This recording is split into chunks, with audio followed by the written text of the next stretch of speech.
예, 오늘 말씀의 큰 주제는 무엇이냐면 하나님께서 그 진노의 잔을 유다를 포함한 모든 그 주변의 민족들에게 이 진노의 잔을 마시게 하시겠다는 겁니다. 그래서 이들이 이 진노의 잔을 마시게 되면은 어떻게 되는 것이냐면은 이제 심판을 반드시 당하게 된다. 그래서 이 심판으로부터 피할 수가 없는 그 진노의 잔을 내가 예레미야를 통해서 이 모든 나라들에게 주겠다라는 어떤 이 말씀의 내용입니다.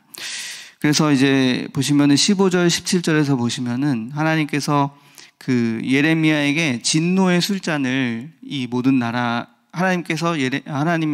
예레미야가 하나님께로부터 이 진노의 술잔을 받아서 이것을 가지고 모든 나라에게 마시게 하라고 이제 명령을 하십니다. 그러면서 예레미야는 이제 그 술잔을 받아서 가지고 가는 겁니다. 그래서 이제 18절부터 26절은 무슨 내용이냐면 어떤 민족들이 그 진노의 술잔을 마시게 되는지에 대해서 열거하는 것입니다. 쭉 여러 나라들이 많이 있지만은 여기서 좀 우리가 주의 깊게 볼 것은 시작과 끝. 그래서 처음 시작은 이 진노의 술잔을 누가 받아 마시는가 했을 때 누구죠? 여기 말씀하시기로는 유다 민족들입니다. 18절에 예루살렘과 유다 성읍들 그리고 그 왕들 그 고관들로 마시게 하였다라고 해서 첫 번째 시작이 이제 유다 민족을 하나님께서 진노의 잔을 마시게 한다. 그리고 마지막에 26절에 보시면은 세삭 왕은 그 후에 마시니라 했습니다. 세삭.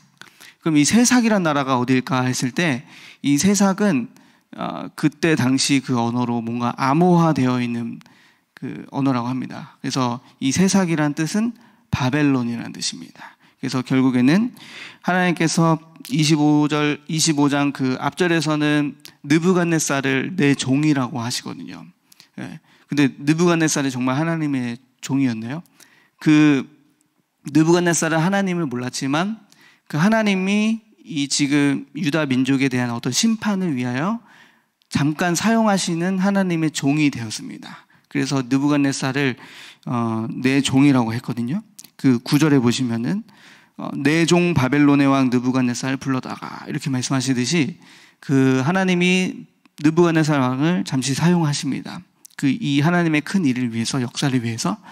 그래서 그러다가 결국에는 그 끝도 어떻게 됩니까? 그 끝도 이 세삭 왕도 내가 주는 이 진노의 잔을 마시게 될 것이다. 이 말은 하나님의 심판이 그에게도 임할 것이다 라고 합니다. 바벨론이 멸망하지 않을 만큼의 어떤 강성한 나라였는데 결국에는 그 나라도, 강성한 나라도 결국에는 하나님의 그 섭리와 역사를 주관하시는 그 주권 아래에 있는 나라입니다.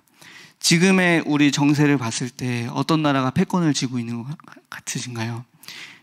미국도 있고, 그다음에 중국도 있고, 그리고 지금 이제 막 전쟁을 막 하고 있는 러시아, 뭐 이제 이런 나라들, 그들이 막 엄청 그 자원과 또 물적 자원과 힘의 어떤 군사력과 이런 걸 통해서 모든 나라들 가운데 뭔가 이렇게 평정을 하게 되는 어떤 그런 모습들이 있지만, 그런데 그런 나라들도 결국에는 하나님의 주권 아래에 있는 다 나라들입니다. 그래서 사실은 이들의 나라를 하나님 안에서 우리가 막 크게 두렵다라기보다도 어느 나라가 지금 하나님 편에 서 있는가에 대한 그 분별은 우리에게 필요한 것입니다. 그래서 우리가 우리 강단 메시지를 통해 항상 들었지만 공산 그 주의는 하나님의 교회 그리고 하나님을 배척한다라고 했을 때 우리가 어떤 나라와 친교를 하고 손을 잡아야 하는지에 대한 그 지혜와 분별력이 있어야 할 줄로 믿습니다. 그래서 그렇게 힘있고 강성한 나라들 그리고 또 그렇지 않은 나라들 모든 나라들이 다 하나님의 주권 아래 지금 놓여 있고 하나님이 만약에 그들이 죄를 범하여서 하나님 앞에 하나님을 대적하는 일이 벌어지게 된다면 강성한 나라라 할지라도 그 나라를 하나님이 망하게 하실 수도 있는 것이 그 능력을 갖고 계시는 주권을 갖고 계시는 분이 바로 하나님이시다라는 것을 우리가 깨달아야 됩니다. 또 27절, 29절에 보시면은 이제 이런 그 나라들의 어떤 나라가 진노의 잔을 먹을 것인가 쭉 나열하시고 27절, 29절에서는 이제 예레미야에게 하나님께서 말씀을 하는 겁니다. 이렇게 전해야 한다라고 하시면서 27절에서 보시면은 너는 그들에게 이르기를 만군의 여호와 이스라엘 하나님의 말씀에 너희는 내가 너희 가운데 보내는 칼 앞에서 마시며 취하여 토하고 엎드러져서 다시는 일어나지 말아라 하셨느니라. 네, 반드시 심판이 하나님의 그 심판이 너희들에게 임할 것이라는 것을 예레미야가 전해야 되는 겁니다. 그리고 또 28절에 그들이 만일 너의 손에서 잔을 받아 마시기를 거절하거든. 거절할 수 있죠. 예레미야를 통해서 하나님께서 진노의 잔을 너희들에게 주셨다 하는데 나라들이 이 뭐야? 하면서 거절할 수 있잖아요. 이 잔을 거절할 수 있잖아요. 그래서 이 거절하거든, 만약에 그렇게 거절하거든 만군의 이렇게 말씀을 해야 된다라고 하시면서 만군의 여호와께서 말씀하시기를 너희가 반드시 마셔야 하리라. 반드시 이 진노의 잔을 마셔야 하고 29절에 보라 내가 내 이름으로 일컬음을 받는 성에서부터 재앙 내리기를 시작하였은즉 너희가 어찌 능히 형벌을 면할 수 있느냐. 면하지 못하리니 이는 내가 칼을 불러 세상의 모든 주민을 칠 것임이라 하셨다 하라. 하시면서 어떻게 말씀하시는 거냐면 이 진노의 잔을 마셔야 되고 피할 수가 없는데 그 이유는 뭐냐면 내가 내 백성, 내가 내 이름으로 불려지는 그 민족들에게도 진노의 잔을 주는데 나와 상관없는 너희들이 이 잔을 피할 수 있겠느냐. 한마디로 내 자식을 벌하는데 이 진노의 잔을 너희가 피할 수가 있겠냐. 너희는 반드시 이것을 마셔야 된다라고 이제 말씀합니다. 그러면서 이제 그게 결국에는 심판이 반드시 너희들에게 임하게 된다는 겁니다. 그러면 이제 우리가 여기에서 좀 이 문단 속에서 이 오늘 말씀 속에서 좀 우리가 봐야 할 것은 진노의 잔이 무엇인가라는 겁니다. 진노의 잔. 진노의 술잔은 저는 이제 이렇게 묵상이 됩니다. 하나님의 심판, 이 하나님의 심판을 상징하는 말씀입니다. 심판의 메시지. 이 심판의 메시지를 우리가 이 하나님의 진노의 잔을 심판의 메시지를 통해서 줍니다. 그러면 이거를 받아 마시는 거. 받아 마시게 되면 어떻게 됩니까? 심판이 임하지만 결국에는 그 하나님 안에서 다시 뭔가 회복의 역사가 일어나거나 혹은 어떤 심판을 통해서 하나님이 또 큰 일을 또 이루게 되는 겁니다. 그래서 이제 그 하나님의 심판의 메시지가 바로 이 진노의 잔입니다. 그래서 이 진노의 잔을 하나님께서 성경 여러 곳에 이제 표현이 등장하게 되는데 시편 75편 8절에 여호와의 손에 잔이 있어 술거품이 일어나는도다. 속에 섞은 것이 가득한 그 잔을 하나님이 쏟아내시나니 실로 그 찌꺼기까지라도 땅의 모든 악인이 기울여 마시리로다. 이 진노의 잔을 마시게 되고 또 에스겔서 23장 31절 33절에 내가 내 형의 길로 행하였은즉 내가 그의 잔을 내 손에 주리라. 주 여호와께서 이같이 말씀하셨느니라. 깊고 크고 가득히 담긴 내 형의 잔을 내가 마시고 코웃음과 조롱을 당하리라. 내가 내 형 사마리아의 잔 곧 놀람과 패망의 잔에 넘치게 취하고 근심할지라. 이렇게 여러 가지 또 진노의 잔에 대한 말씀이 있는데 이처럼 진노의 잔은 뭔가 하나님의 심판이 임하게 되는 그 메시지와 말씀이 심판이 그 자체가 바로 이제 진노의 잔입니다. 그러면은 이제 저는 여기서 오늘 이 말씀 속에서 무엇을 깨닫게 되냐면 묵상을 하게 되냐면 예언자의 사명이 무엇일까라는 겁니다. 예언자의 사명.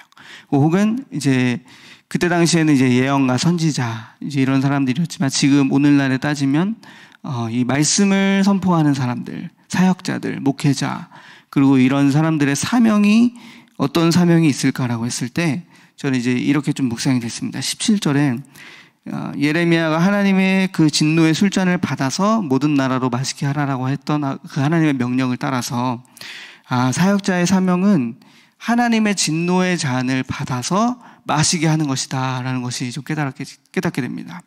이게 무슨 말이냐면 우리가 좋은 말을 해주고 싶잖아요.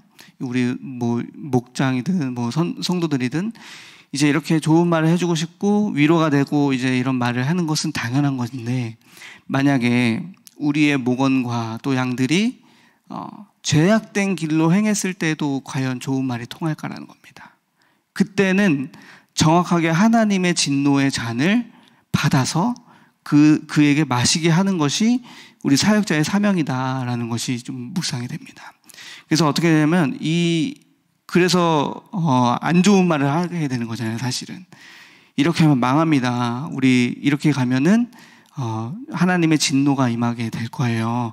이제 이거를 말씀을 전해야 되는데 그 말 하는 것 자체가 굉장히 사역자에겐 곤욕이고 좀 어려울 수도 있습니다. 특히 이제 저처럼 착한 것에 좀 영적 문제가 있는 사람들은 그 쓴 말을 하는 것이 힘들어요.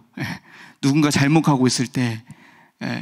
왜냐하면 그 착한 사람이 되어야 되기 때문에. 그러니까 그 책의 제목도 있잖아요. 미움받을 용기라는 책 제목이 있는데 뭔가 미움을 받고서라도 내가 미움을 그때 잠깐 받더라도 그에게 쓴 말을 좀 해줄 줄 알고 하나님의 말씀을 진노의 잔을 전달해 줄 수 있는 사람이 사역자다라는 생각이 좀 많이 묵상이 됩니다. 그래서 그때는 이제 내가 없고 거기에서 오직 하나님의 말씀만이 그에게 선포가 돼야 되는 겁니다. 근데 이제 그 미움받을 용기와 그리고 또 어떻게 보면은 쓴소리를 하는 것이 굉장히 어려워서 그냥 넘어가는 경우들이 있는데 이때는 그 넘어가는 사역자가 하나님 앞에 죄가 되는 거. 이제 그런 것들이 좀 있다라는 겁니다. 그래서 하나님의 진노의 잔을 받아서 마시게 하라는 그 명령이 우리에게 주어진다면 우리는 이제 어떻게 해야 할지에 대해서 생각해 볼 필요가 있습니다. 근데 예레미야를 볼 때 그가 진노의 잔을 받아서 그들에게 마시게 하라고 이제 그 나아갔었던 예레미야의 모습을 보면서 우리 또한 우리 삶 속에서 진노의 잔, 하나님의 진노의 잔을 받아 마시게 해야 하는 일들이 사역들이 우리에게 벌어지게 된다는 겁니다. 그래서 예언자가 사역자가 그 고독한 자리일 수 있습니다. 그 자리가.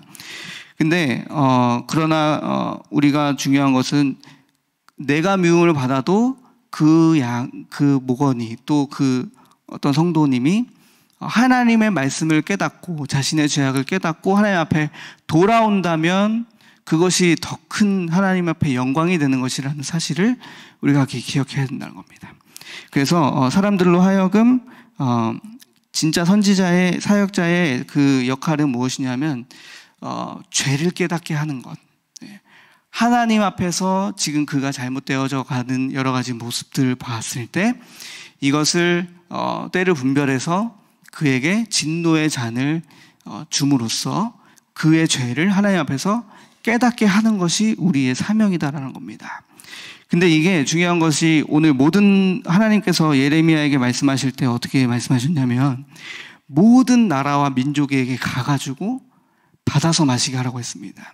그러면은 저는 이제 이게 어떻게 확정이 되냐면 저희 주변 우리 큰나무 교회 성도님들 그리고 목원들 또 어떤 기관의 사역을 해야 하는 어떤 이제 이런 사람들 또 마찬가지고 가정도 마찬가지지만 정말 이것을 깨달은 사람이 있다면 이것을 순종하는 사람이 있다면 민족을 깨울 만한 민족들을 나라들을 회복시킬 만한 어떤 그 영권을 갖게 된다는 사실이 저는 또 깨달아집니다.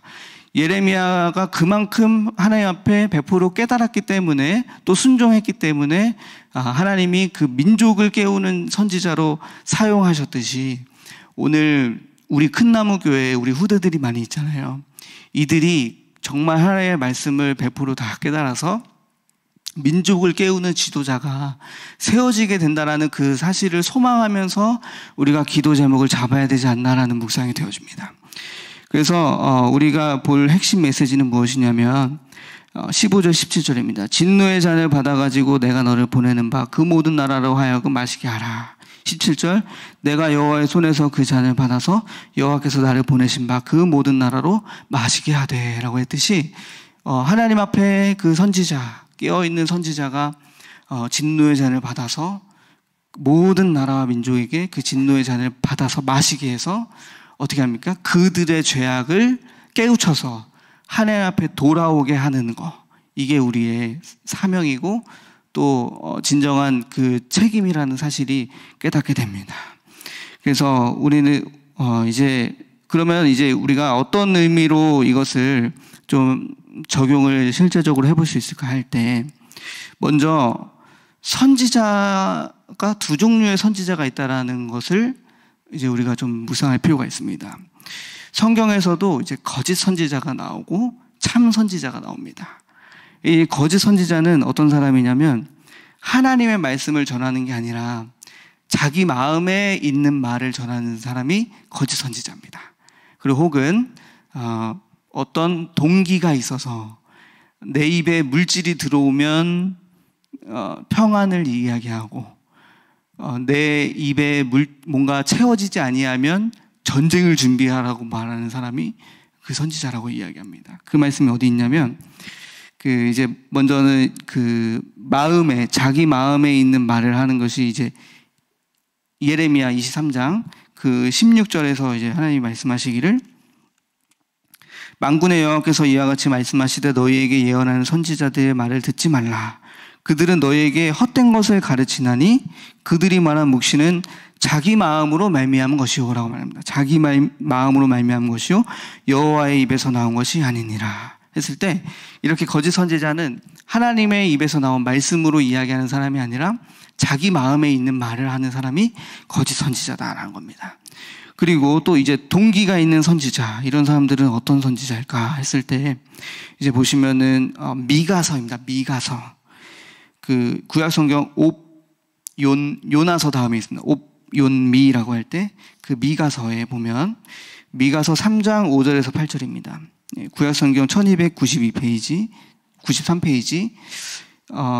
거짓 선지자, 이렇게 동기가 있는 선지자들, 이 사람들은 백성을 유혹합니다. 그래서 5절부터 8절 보시면 내 백성을 유혹하는 선지자들은 이에 물 것이 있으면 평강을 외치나.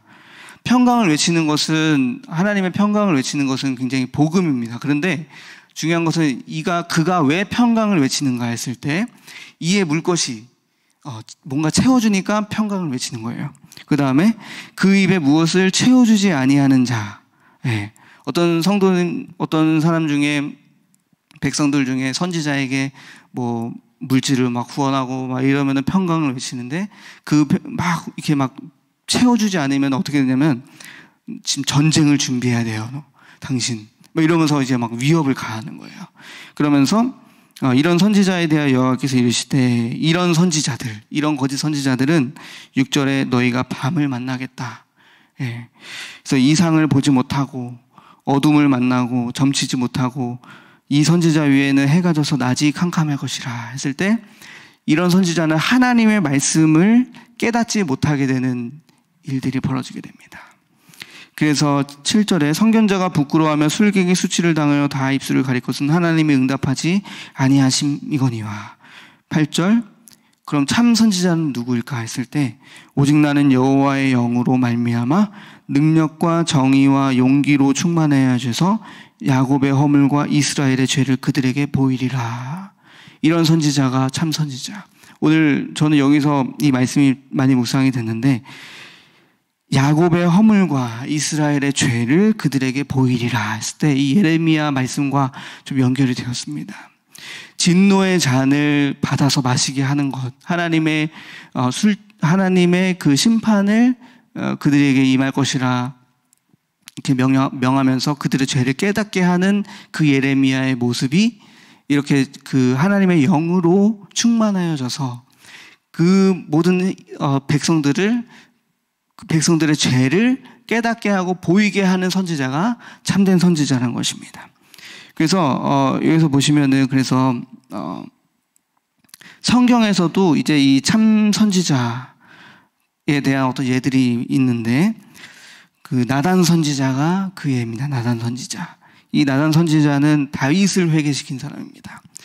선지자가 이제 그 어떤 한 나라의 왕을 회개시킨 겁니다.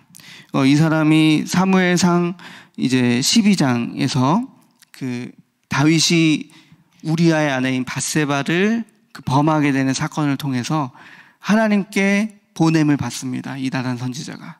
그래서 어떻게 되냐면 나단 선지자가 어떤 한 비유를 드는 겁니다. 어떤 부자가 있고 가난한 사람이 있는데 어떤 한 행인이 이 부자에게 찾아왔다. 그래서 이 부자는 양과 어떤 소, 이 재물들이 많은데 그가 자기 것을 아껴가지고 가난한 자의 없는 것을 빼앗다가 그 행인을 대접했다. 이 사람을 어떻게 해야 됩니까? 했을 때 다윗이 막 진노하면서 어떻게 그런 사람이 있을 수가 있냐. 이 사람의 것을 뺏어다가 그 가난한 자에게 4배나 갚아야 된다. 라고 하니까 나단 선지자가 이럽니다. 그 부자가 바로 당신이에요. 이렇게 딱 합니다. 지적을 딱 하니까 다윗이 꼬꾸라져서 시편의 말씀에 보니까 침상이 젖도록 회개했다고 그랬습니다. 눈물로. 그렇게 나단 선지자가 우리가 생각할 때는 어떻게 그런 권력을 가진 사람에게 당신 잘못했어, 당신 죄인이요 라고 할 수 있을까라고 했을 때 오늘 미가서 3장 8절 말씀처럼 여호와의 영으로 말미암아서, 여호와의 영으로 말미암아 능력과 정의와 용기로 충만해졌다라는 겁니다. 사람으로 보면은 할 수 없는 말들, 내 성품을 가지고서는 할 수 없는 그 선지자의 그 말들을 전하는 그 비결은 무엇이냐면 바로 성령 충만, 여호와의 영으로 말미암아서 우리가 그 능력과 정의와 용기를 얻어서 그것을 통해서 하나님의 말씀을 전하게 될 수 있다는 겁니다. 저는 이제 또 베드로의 오순절의 설교를 통해서도 이제 그것을 봅니다. 베드로가 사도행전 2장에 이제 설교를 쭉 합니다. 오순절날. 그 유대인들에게 뭐라고 하냐면 너희가 찔러 죽인 그 예수가 바로 하나님이 보내신 아들이고 그리스도다. 그 설교의 요약입니다. 그랬더니 그 설교를 받은 사람들이 마음에 찔려서 우리가 어찌할꼬라고 합니다. 그랬더니 베드로가 세례를 받고 회개해라 라고 하니까 그들이 다 회개해서 그날에 신도의 수가 3,000명이나 됐다라고 합니다. 3,000명이 회개했다. 어떻게 그런 역사가 일어날 수 있을까요? 그에게 하나님의 영이 함께했기 때문에 가능한 것입니다. 근데 그래서 그 베드로의 그 앞장 사도행전 1장에 보면은 이제 이런 말씀이 있습니다. 사도행전 1장 그 13절 14절에 그들이 유하는 다락방으로 올라가니 베드로, 요한, 야고보, 안드레와 빌립 이런 제자들의 중 얘기가 나오면서 그들이 다 거기 있어서 다락방에 있으면서 무엇을 했냐면 더불어 마음을 같이하여 오로지 기도에 힘쓰니라 라고 이제 이런 말씀이 나옵니다. 오로지 기도에 힘쓴 가운데 성령으로 충만하여져서 베드로가 그 많은 군중들 앞에서 주의 말씀을 회개해라 이렇게 선포할 수 있었던 어떤 그 담대함이 그에게 주어졌던 겁니다. 그래서 그 성령으로 함께 하시면서 그가 말했을 때 하나님이 그를 통하여서 그 많은 사람들의 죄를 깨닫게 하고 회개하여 돌아오게 되는 역사가 하나님의 역사로 이제 함께 하심으로 나타나게 된 겁니다. 그래서 저도 이제 이번에 한 가지 좀 저의 삶에서 있었던 일들을 좀 공유를 해드리자면 무엇이냐면 제가 저번 주 목금토 이렇게 대학원 영성수련회를 다녀왔습니다. 대학원 영성수련회 다녀왔는데 그때 이제 둘째 날 저녁 집회 때 그 백석 교단 설립자이신 그 장종현 설립자분이 이제 메시지를 선포를 해주셨어요. 근데 거기서 좀 깨달은 게 있습니다. 제가 좀 많이 궁금했습니다. 교수님들이 뭔 말만 하면은 설립자님이 이렇게 계속 그러시는 거예요. 도대체 저분은 누구시길래 어떤 분이시길래 하나님이 그렇게 교단을 설립하실 만큼 쓰실까? 그리고 이 학교를 운영하고 학생들과 또 이 교수진들을 이렇게 이끌 정도의 어떤 사람이길래 하나님이 그렇게 그를 쓰실까라는 게 너무 궁금했습니다. 그래서 이제 저녁 집회 때 가만히 이렇게 말씀을 들으면서 보는데 어떤 일이 있었냐면 그분이 하시는 말씀이 그겁니다. 자기는 엄청 신학자 신학 교수님들에게 되게 굉장히 도전적인 말씀을 많이 하세요. 그래서 자기는 뒤에 앉아있는 80여 명의 교수들과 다릅니다. 이러는 거예요. 그래서, 뭐지? 처음 들으면 약간 교만해 보일 수 있어요. 근데 그게 아니고 어떤 말씀을 하시냐면 잘 들어보니까 저 교수님들이 자기처럼 하나님의 말씀을 100% 믿고 순종하고 기도에 힘쓰면 정말 그들이 가지고 있는 그 지식을 통하여서 하나님이 이 땅의 교회에 큰 역사를 이루실 것이다. 이제 이런 말씀을 하시는 거예요. 그래서 보면서 그분을 하나님이 쓰실 수밖에 없는 사람이구나라는 게 좀 많이 좀 묵상이 됐습니다. 생각이. 왜냐하면 그가 이제 하는 말이 계속해서 자랑하는 거예요. 어떤 자랑을 하냐면 기도했던 거 자랑하는 거예요. 그리고 말씀을 100% 순종하면서 자기가 이렇게 하나님께서 어떻게 역사를 하셨는지에 대한 것을 계속 자랑해요. 그러면서 이 대학원 영성 수련회를 하기 위해서 우리 교수님들이 이렇게 제가 이렇게 건면해가지고 교수님들이 다 기도원 들어가서 금식 기도를 했습니다. 이제 이런 거 자랑하는 거예요. 그쯤 사람이 그 위치에 올라가면은 어떤 자기의 것을 자랑할 수 있잖아요. 교만이 들어가서. 근데 그게 아니고 기도했던 거. 그래서 하나님이 어떻게 이 백석교단이 왔는지에 대한 것도 이제 그렇게 자랑하시고, 그리고 하나님의 말씀을 자기는 다 100% 믿는다, 순종한다. 그러니까 그 믿음만큼 우리 이 신학 교수님들이 그 믿음만큼 자기를 닮아오면 큰 역사가 일어날 거다. 이제 이런 것들을 자랑하면서 보니까 그에게 역사했던 하나님을 자랑하는 사람이구나. 이제 이런 게 많이 묵상이 됩니다. 그래서 참 선지자를 어떻게 쓰시냐면 하나님께서 이렇게 하나님의 말씀을 100% 믿고 순종하는 것을 자랑하고, 또 오로지 기도에 힘썼던 어떤 이런 역사들을 자랑하는 사람들을 하나님이 쓰시면서 이 참 선지자가 그런 사람이구나. 하나님의 영으로 오로지 기도에 힘써서 담대함으로 하나님의 말씀을 전하는 사람. 그래서 저 자신이 굉장히 많이 회개가 됐습니다. 저는 가끔씩 이제 해야 할 말을 못할 때가 있어요.